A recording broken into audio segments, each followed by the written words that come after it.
Part 1. You are going to hear a conversation which happened in a travel agency. First, you have some time to look at questions 1 to 5.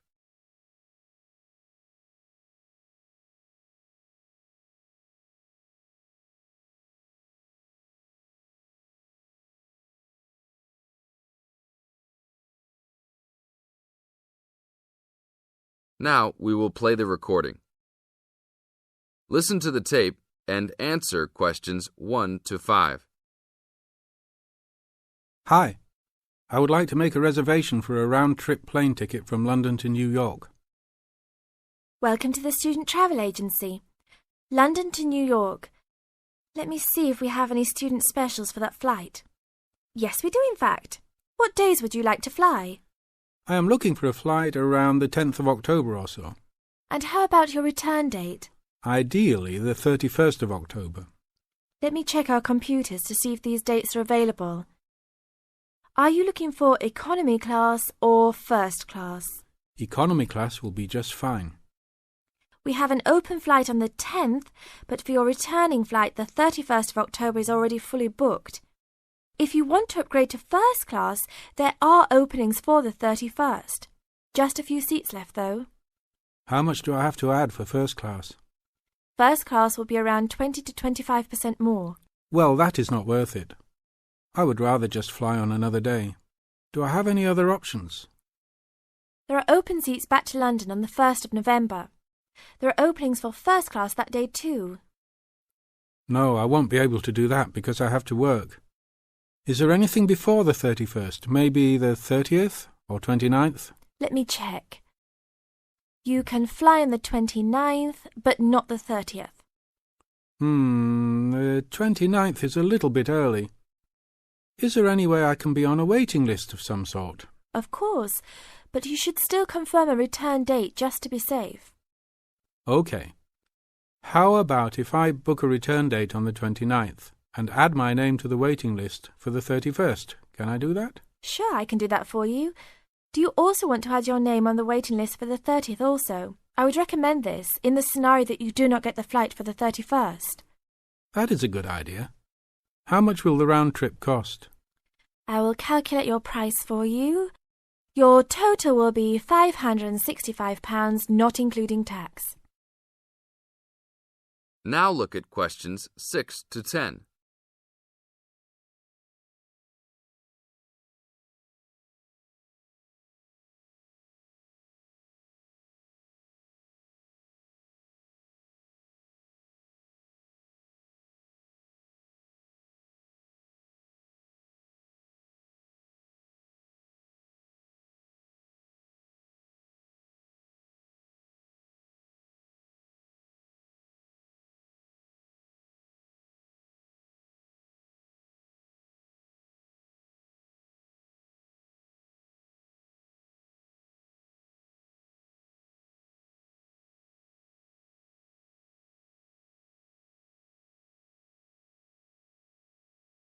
Now listen to the tape and answer questions 6 to 10.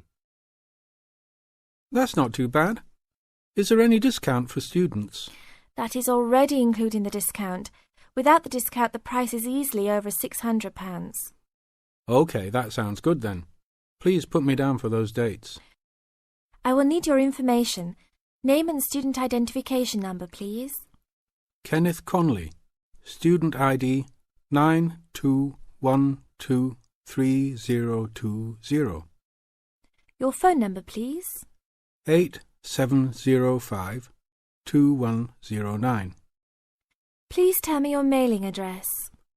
354 Westchester Drive, London. Thank you very much, sir. How would you like to pay for the ticket? I think I will pay in cash. Well, you don't need to pay right now, just when you come to pick up the tickets. You will need to pick up the tickets at least 2 weeks before departure. That is no problem. One quick question. What happens if for some reason I need to cancel my trip? The student discount tickets are unfortunately non-refundable. However, if your cancellation is before 24 hours of takeoff time, then you can reschedule your flight for another day. If the cancellation is within 24 hours, then you forfeit your ticket. I understand. Well, thank you very much. I will see you next week. See you then. That is the end of part 1. You now have half a minute to check your answers.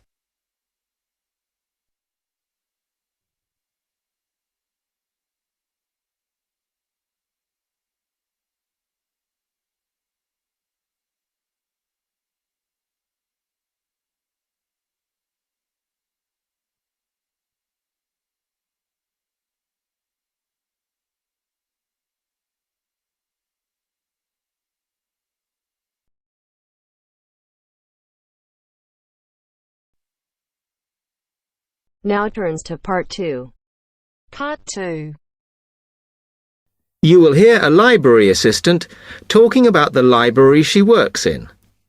You now have 30 seconds to read questions 11 to 15.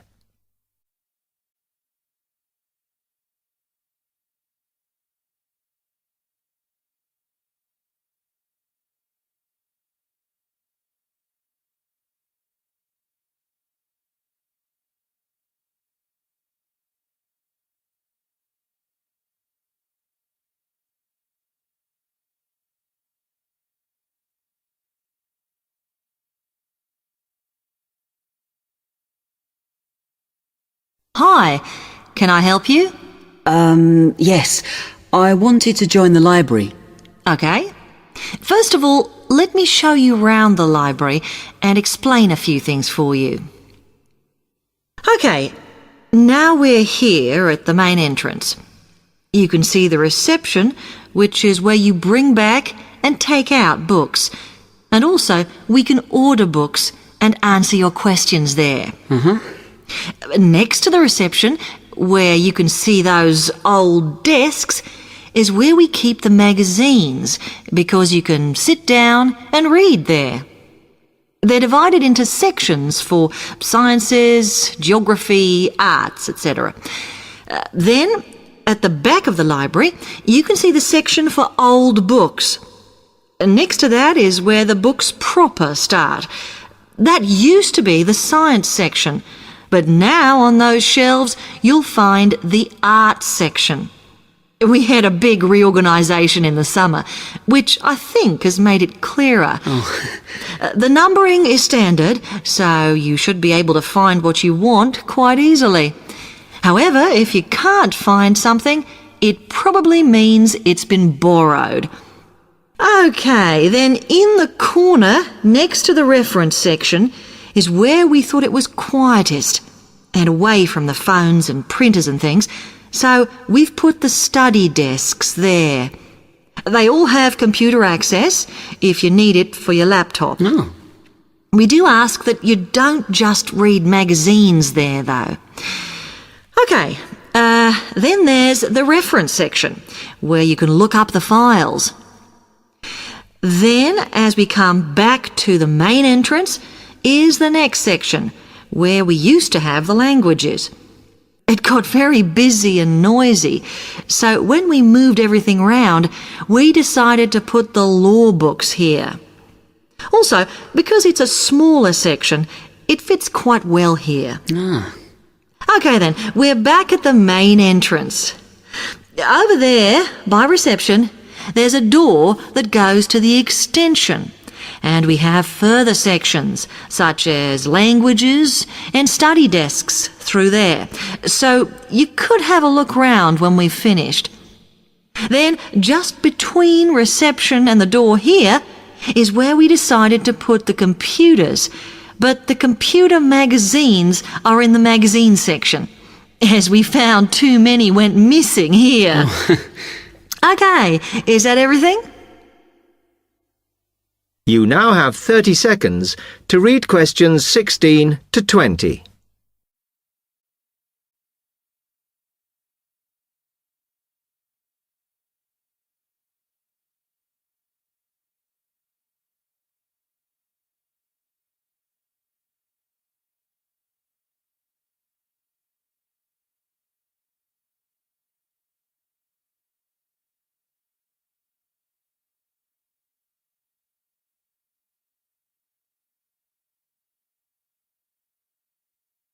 That's great, thanks.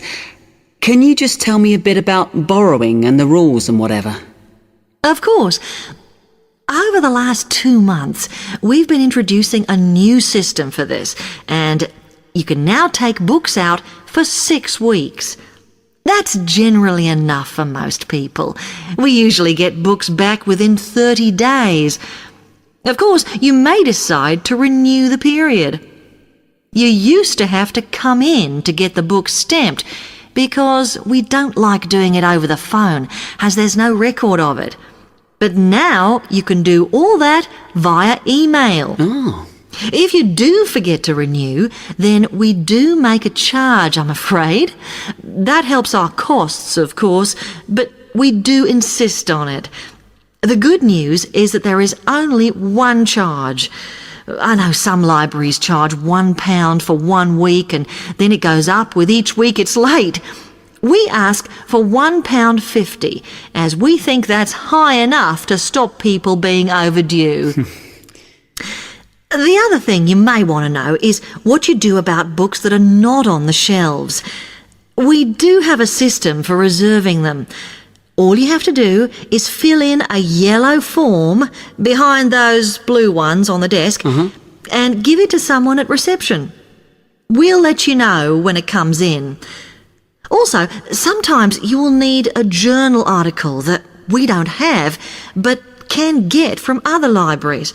So we offer an ordering service if you need it. Now, if you'd like to fill in this form here.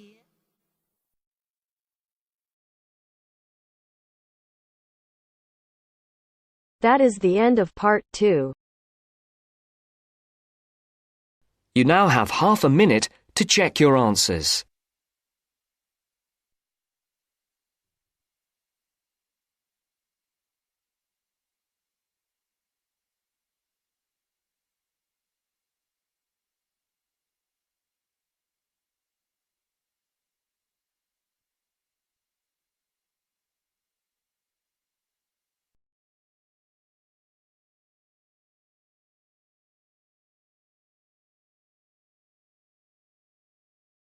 You will hear a conversation between 2 students, David and Claire. First, you have some time to look at questions 21 to 24.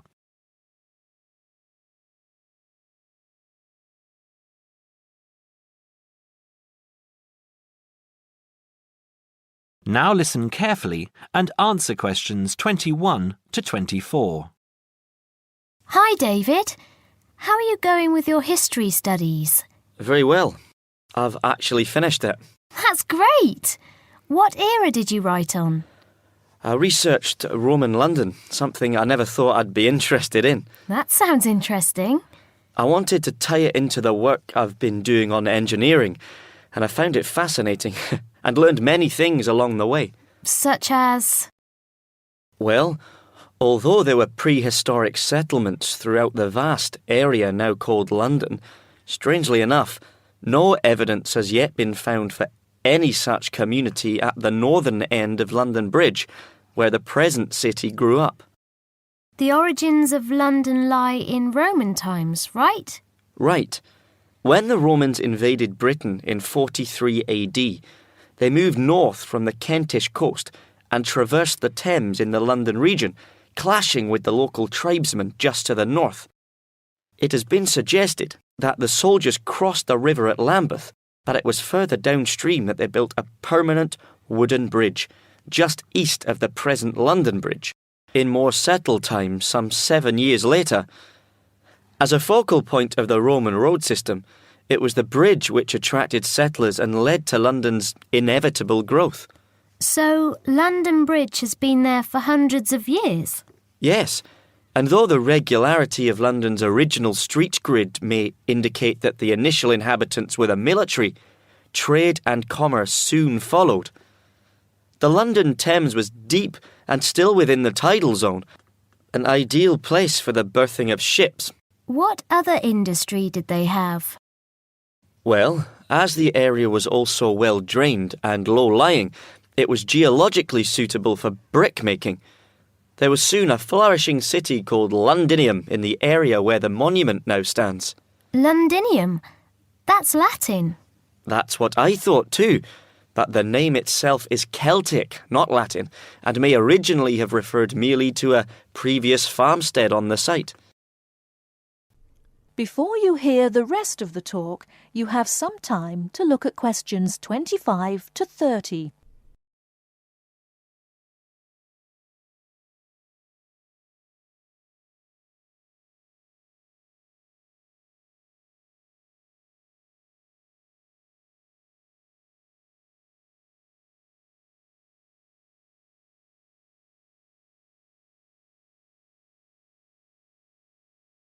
Now listen and answer questions 25 to 30. Wasn't London burned to the ground at some stage? It happened in AD 60 by the forces of Queen Boudica of the Iceni tribe from modern Norfolk, when she led a major revolt against Roman rule. The governor, Suetonius Paulinus, who was busy exterminating the Druids in North Wales, marched his troops south in an attempt to save London, but, seeing the size of Boudica's approaching army, decided he could not mount an adequate defence and evacuated the city instead. Not everyone managed to escape, though, and many were massacred. What about the beautiful old architecture? Did you research that too? I sure did. The major symbol of Roman rule was the Temple of the Imperial Cult. Emperor worship was administered by the Provincial Council, whose headquarters appear to have been in London by AD 100. A member of its staff, named Anancletus, buried his wife on Ludgate Hill around this time. Pagan worship flourished within the cosmopolitan city. A temple to the mysterious Eastern god Mithras was found at Bucklersbury House and is displayed nearby. I quite like St. Paul's. Traditionally, St. Paul's Cathedral stands on the site of a temple of Diana. Other significant buildings also began to appear in the late 1st century, at a time when the city was expanding rapidly. The Forum, a marketplace and basilica which housed the Law Courts complex at Leadenhall Market, was erected and then quickly replanned as the largest such complex north of the Alps. The Forum was much bigger than today's Trafalgar Square. Who was in charge of all the town planning at the time? Procurator Agricola. He encouraged the use of bathhouses and had a grand public suite made, which is now being excavated in Upper Thames Street. They were as much a social venue as a place to bathe. There was a smaller version at Cheapside, and in later centuries, private bathhouses were also built. Another popular attraction was the wooden amphitheatre, erected on the northwestern outskirts of the city. It's possible that gladiatorial shows were put on here, though lesser public sports, like bear baiting, may have been more regular. I thought that happened mainly in the Colosseum in Rome, but I guess London being settled by the Romans explains their lust for blood. That is the end of part 3. You now have half a minute to check your answers.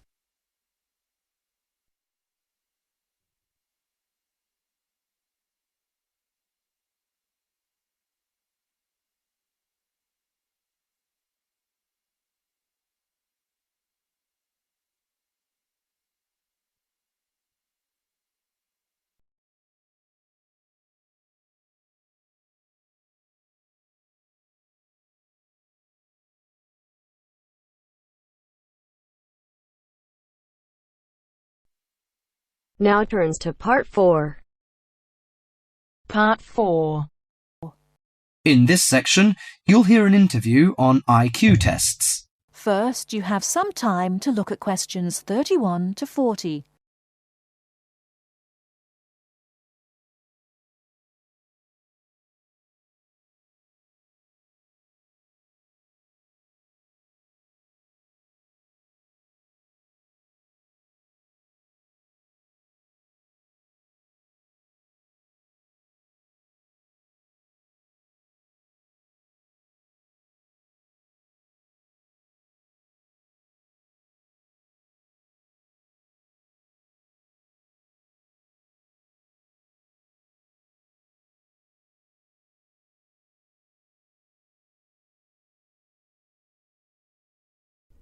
Now listen carefully and answer questions 31 to 40.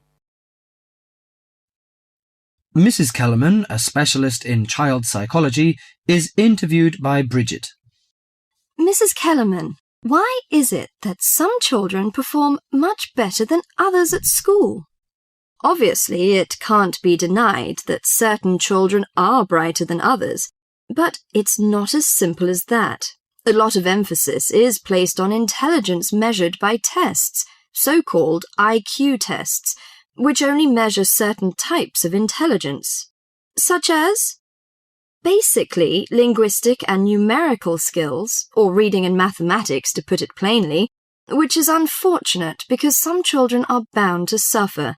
A good example was a friend of mine's son who was kept out of the top class at school because of his average IQ. That's around 100. His father, though he had no idea his son was going to be an architect, always said he was a clever child. Apparently, he was able to picture things in his mind and draw accurately at a very early age. The point is that his university life might not have been so difficult if his ability had been recognized sooner. What you're saying, then, is that some children have abilities that are not easy to measure, that aren't appreciated by many schools. Precisely. And if these schools are not spotted sufficiently early, they cannot be developed. That's why, in my view, there are so many unhappy adults in the world. They are not doing the things they are best at. What are those other kinds of intelligence? How can we recognize them in our children? Well, take musical talent. Many children never get the chance to learn to play an instrument, but while they might not become great artists or composers, they may get a lot of pleasure and satisfaction. Musically gifted children are fascinated by all kinds of sounds, car horns, animal noises, and so on, and they can easily recognize tunes and sing them in key. How can a parent encourage them? Sing to them and teach them new songs. Buy a piano or even a cheap instrument such as a recorder. If you can afford it, send them to music lessons as soon as possible. Play recordings of different instruments to them. What about a child who is good at sport? Could that be described as a form of intelligence? Most certainly. We psychologists call it motor or bodily intelligence. These children move gracefully and handle objects skillfully. A child who finds it easy to take things apart and use various tools may well become an engineer with the right encouragement. We should give them models to make and take them to science museums. However, unless these children are also good with words and numbers, they will probably not do well in school examinations. Is there anything a parent can do to help in this case? Yes, it may be worth spending money on private lessons, but, hardly anyone is good at everything. In my opinion, a child should be judged on his individual talents. After all, being happy in life is putting your skills to good use, no matter what they are. That is the end of part 4. You now have half a minute to check your answers.